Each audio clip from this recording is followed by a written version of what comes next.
So how do you install rolled rubber gym flooring? In this video, I'm going to break it all down for you. So what's good? It's Carpet Mike here from CarpetExpertBlueprint.com. We have us a 10 by 13 foot fitness room that we're going to drop some rubber flooring into. So the rubber floor rolls that we have are 4 feet wide by 15 feet long.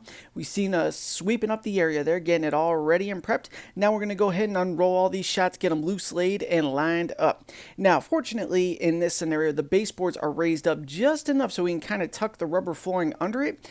But if you run into situations where the baseboards are not raised, you got to take your time cutting it oh so nicely to the baseboard, or you could add quarter round after the fact. Now this glue here, look at me fighting this thing there. Had to go ahead and cut a hole in the top of the old glue because it turns into like a rock solid substance after it's been opened.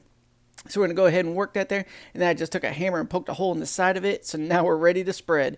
So this is like spreading tar, a gumball, whatever you want to call it. Not easy product to work with. But once it sets, your floor is not going anywhere. You could drag your treadmills across it, whatever the case. Now, if you don't want to go this route, you could use double-faced tape. You could use a multi-purpose adhesive, releasable adhesive.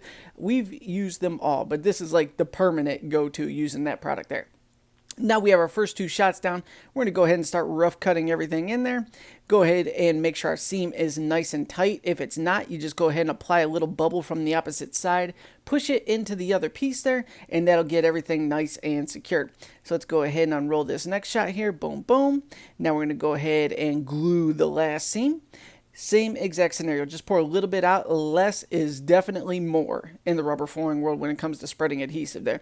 You put too much down, it could just cause the floor to move, cause bubbles under it, all that fun stuff. You don't want any of that.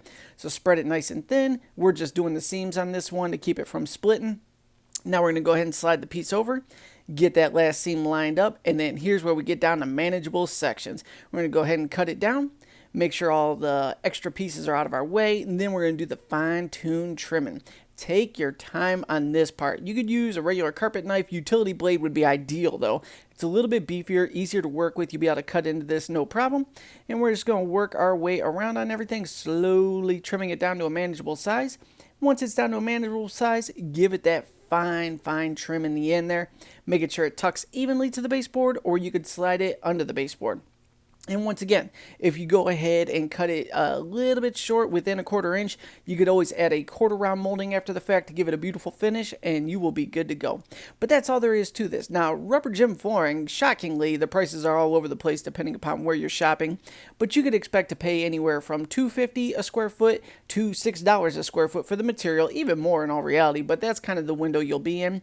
Installation is usually $2 a square foot is a fair installation price, but once again, depending upon your marketplace, the demand may be more, and they could charge more for that. Now we're going to go ahead and finish off the outside edge right here. We have carpet coming in after the fact, so I'm just throwing a nice clean edge on it there.